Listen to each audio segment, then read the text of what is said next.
जय गुरुजी, शुक्राना गुरुजी। 1998 में लाल परिवार का सब कुछ बदल गया।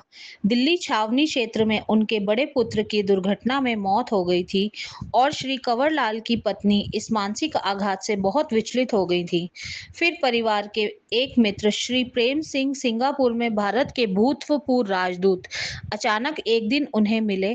स्वाभाविक रूप से उन्होंने परिवार के बारे में पूछा तो उन्होंने इस विपदा की सूचना भी दी।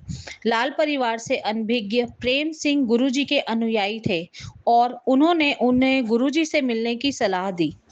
कंवर एम्पायर स्टेट के एक दिन सुबह पहुंचे और उन्होंने राजदूत का परिचय पत्र दिखाकर गुरुजी से मिलने की इच्छा व्यक्त करी। द्वार पर ही एक भक्त सुदामा ने उनको रोका और कहा कि यह गुरुजी से मिलने का समय नहीं है और वह शाम को आए। कंवर ने पुनः कर सुदामा को वह कार्ड गुरुजी को दिखाने को कहा, पर सुदामा अप्रभावित रहे और व्यथित पिता को बोले कि गुरुजी की संगत शाम को होती है, उसमें अनेकों राजदूत आते हैं, अतः वह भी शाम को ही आए। कंवर वापस चले गए और उन्होंने अपने मित्र से बात करी तो उन्होंने भी शाम को जाने को कहा।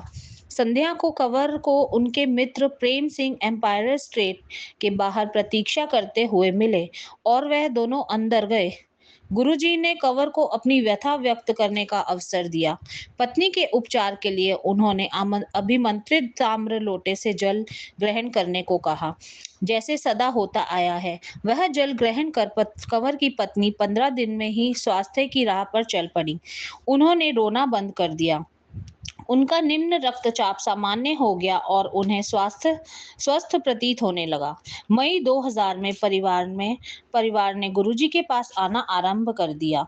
परिवार कुछ दिनों के लिए मनाली गया था। जब वह वापस दिल्ली आए तो कंवर को पता लगा कि उन्हें स्थानांतरित कर नया कार्य सौंप दिया गया है। अब उन्हें अंतर्राष्ट्रीय विमानपत्तन छोड़कर 15 जुलाई से नई दिल्ली में सीमा शुल्क भवन में बैठना पड़ेगा।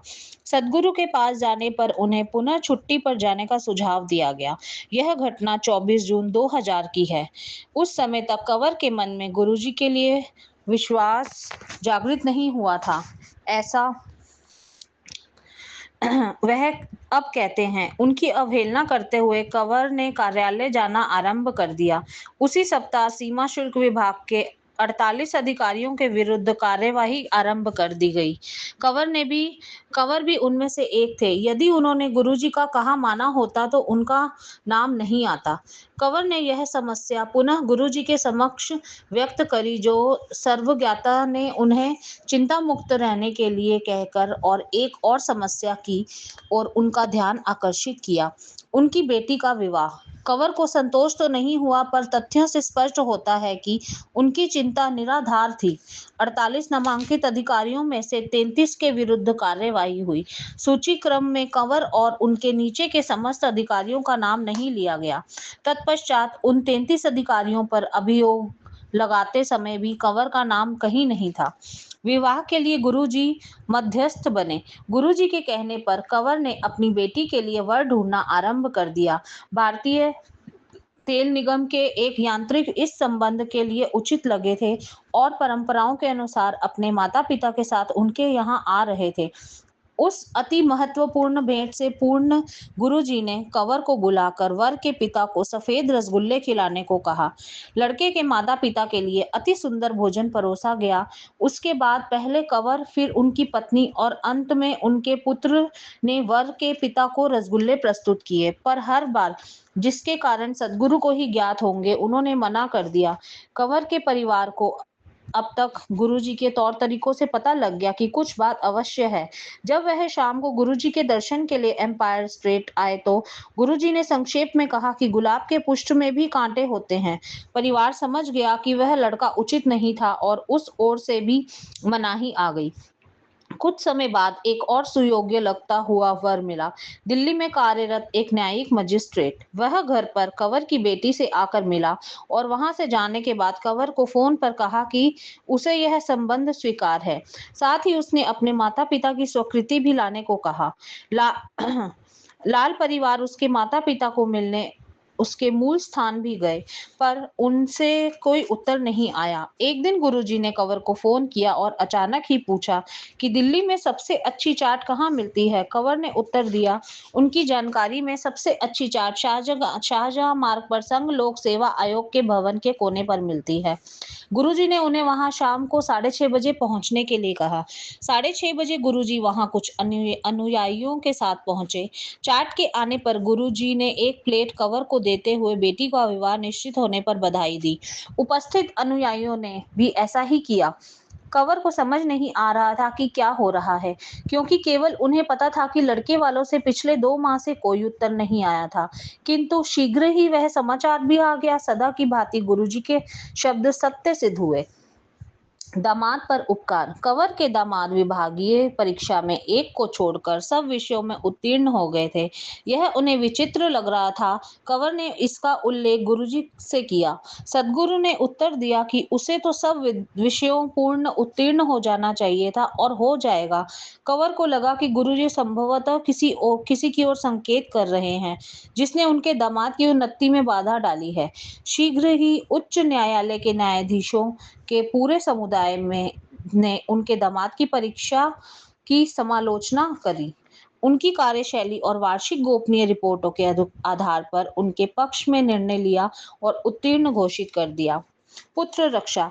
कंवर के पुत्र रोहित को गुड़गांव से बाहर सोहना पलवल मार्ग पर स्थित एपीजे यांत्रिक महाविद्यालय में प्रवेश मिलने के बाद वहां से छात्रावास में स्थान नहीं मिल रहा था। अपने एक पुत्र की दुर्घटना में खोने के बाद कंवर उसे प्रतिदिन 65 किलोमीटर दूर की यात्रा कराने में हिचक रहे थे, पर गुरुजी ने आश्वासन दिया। फिर जैसे नियति थी, एक दिन जिस गाड़ी में वह यात्रा कर रहा था, एक ट्रक से दुर्घटनाग्रस्त हो गई। वाहन चालक एक आंख खो बैठा और अन्य सब छात्र भी घायल हुए, पर रोहित को जैसे गुरुजी की इच्छा थी, एक खरोच भी नहीं आई। कंवर जब उस शाम को संगत में पहुंचे तो गुरुजी ने कहा कि उन्होंने उसके पुत्र की रक्षा करी थी। गुरुजी की कृपा उसके बाद भी उस पर बनी रही। वह अपने तृतीय वर्ष में प्रवेश नहीं पा रहा था, क्योंकि उसका प्रथम वर्ष के प्रथम सत्र का एक विषय शेष था। जब गुरुजी को इस बारे में पता लगा तो उन्होंने कहा कि उसे प्रवेश मिल जाएगा। फिर जैसे विधाता की इच्छा थी, एपीजे ने अपने नियम बदल दिए। अब यदि विद्यार्थी 20 में से 18 विषयों में उत्तीर्ण हो तो वह तृतीय वर्ष में प्रवेश कर सकते थे।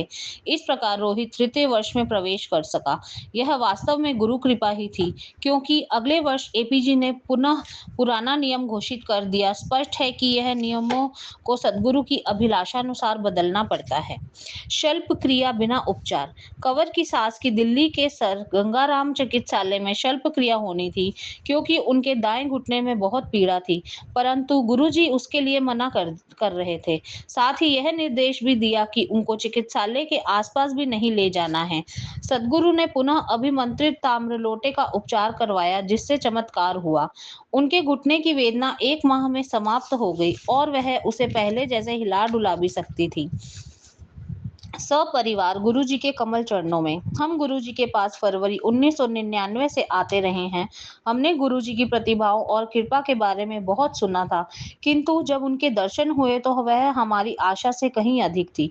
सबसे पहले मेरी लाभान्वित हुई वह पेट के निचले भाग और पीठ में एक ऐसे रोग से ग्रस्त थी जिसका निदान नहीं हो पा रहा था और उनकी वेदना बढ़ती जा रही थी। उसने गुरुजी से प्रार्थना करी, जिससे वह उनके दर्शनों के लिए आ सके। एक दिन उनके बैठे हुए उसे अपने शरीर में उस रोग ग्रस्त स्थान पर सिरहन का आभास हुआ। उस दिन के उपरांत अब तक उसे कभी कोई पीड़ा नहीं हुई। मेरे बच्चों को भी गुरु कृपा का सौभाग्य मिला। मेरी बेटी पढ़ाई में अच्छी नहीं थी और 10वीं कक्षा में वह द्वितीय श्रेणी में उत्तीर्ण हुई थी, पर 12वीं कक्षा में गुरुजी उसके साथ थे और उसमें उत्तम अंक प्राप्त हुए। इंद्रप्रस्थ महाविद्यालय में कानून के पंचवर्षीय पाठ्यक्रम की प्रवेश परीक्षा में भी उसे अति उच्च स्थान प्राप्त हुआ। अध्ययन के अंतिम वर्ष में उसने अपना प्रशिक्षण एक अति विशिष्ट कानून संस्था के साथ किया और अब वह अति उत्तम स्थान पर कार्यरत है। मेरा पुत्र की समस्या भिन्न प्रकार की थी। वह उग्र स्वभाव का था और किसी का कहना नहीं मानता था। उसका अध्ययन में भी मन नहीं लगता था और हम सब उसके बारे में चिंतित रहते थे। गुरुजी ने उसे एक अभिमंत्रित चांदी का कड़ा पहनने को कहा। शीघ्र ही उसमें अभूतपूर्व परिवर्तन दिखाई दिया और वह ठीक से अध्ययन करने लगा। गुरुजी की दया से अब वह एक इलेक्ट्रॉनिक यांत्रिक है और एक प्रसिद्ध संस्था में कार्यरत है। वह हम सबसे प्रेम करता है और गुरुजी का चित्र सदा अपने पास रखता है। एक बार अपने मित्रों के साथ जाते हुए कार दुर्घटनाग्रस्त हो गई। कार तो बेकार हो गई लेकिन गुरु कृपा से कार में सब सवार सुरक्षित रहे। गुरुजी ने मेरी भी सहायता करी है। अक्टूबर 2003 में सार्वजनिक निर्माण विभाग से सेवानिवृत्त होने को था, तो मुझे मिलने वाले भक्तों में अड़चन उत्पन्न हो गई। मेरे विरुद्ध झूठे आरोप लगा दिए गए, किंतु गुरुजी की कृपा से सब समस्याएं दूर हो गई और आरोप भी वापस ले लिए गए। अब मैं दिल्ली में एक अंतर्राष्ट्रीय संस्था के साथ कार्यरत हूँ। गुरु की दया की कोई सीमा नहीं है, केवल पूर्ण आस्था होनी चाहिए। गुरु नानक के दर्शन। एक बार गुरुजी एक विवाह समारोह में चंडीगढ़ गए थे और हम उनके साथ थे। उन्होंने हमें स्वर्गीय श्री गिल के घर का आदेश आदेश दिया। उनका घर गुरुजी के मंदिर की भांति सजा हुआ था। गुरुजी के जीवनाकार चित्र और मंदिर के प्रतिरूप में सजे भवन में दिव्यता झलक रही थी। वहीं पर गुरुजी के एक चित्र को देखते हुए उनके मस्तक में गुरु नानक का चेहरा दिखाई दिया।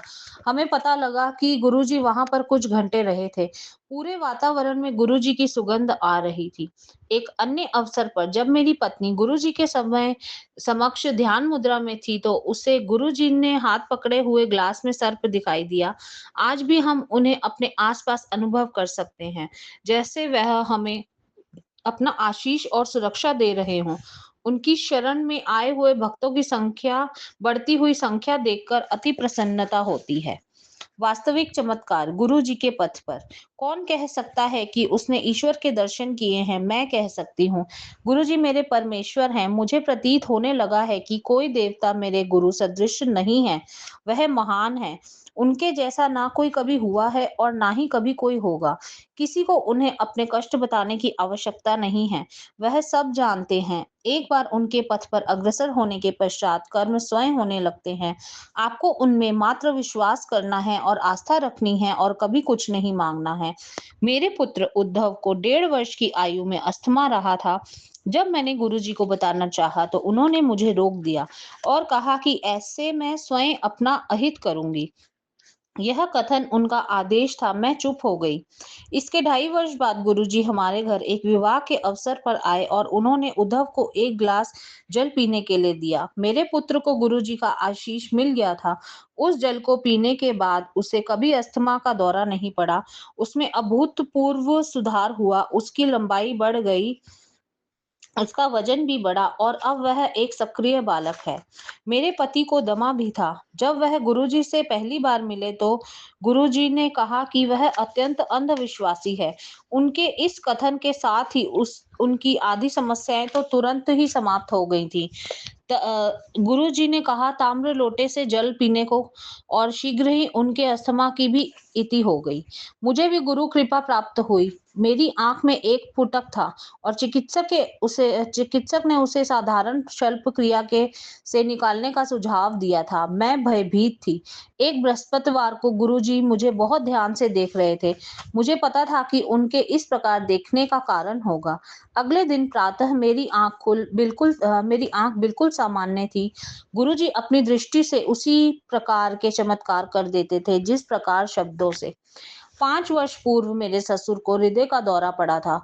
उन्हें मलेरकोटला के हृदय रोग संस्थान ले जाया गया और जहां उनकी एंजियोप्लास्टी होनी थी। गुरुजी ने कहा कल्याण हो गया और उसके बाद सब ठीक हो गया। जब वह वहां से निवृत्त होकर घर लौट रहे थे तो हृदय रोग विशेषज्ञ ने बताया कि उनके हृदय की अग्रिम स्नायु क्षतिग्रस्त है और उसमें कोई सुधार संभव नहीं है। घर लौटते हुए जब हमने गुरुजी के दर्शन किए तो उन्होंने उन्हें शुद्ध देसी घी से बना हुआ हलवा खाने को दिया। इसके उपरांत मेरे ससुर अपना सामान्य कार्य करने लगे। औषधि के रूप में गुरुजी ने उन्हें प्रतिदिन विस्की के 2 पैक पीते रहने को कहा। 3 माह के उपरांत जब उनका टीएमटी परीक्षण हुआ तो चिकित्सकों ने देखा कि उस मृत घोषित स्नायु में रक्त प्रवाह हो रहा था। यह अनुभव गुरुजी के क्रियात्मक रूप को साकार करते हैं। वह सब कुछ करने की क्षमता रखते हैं। उनके शब्दकोश में कुछ भी असंभव नहीं है। केवल श्रद्धा, निष्ठा और धैर्य की आवश्यकता है।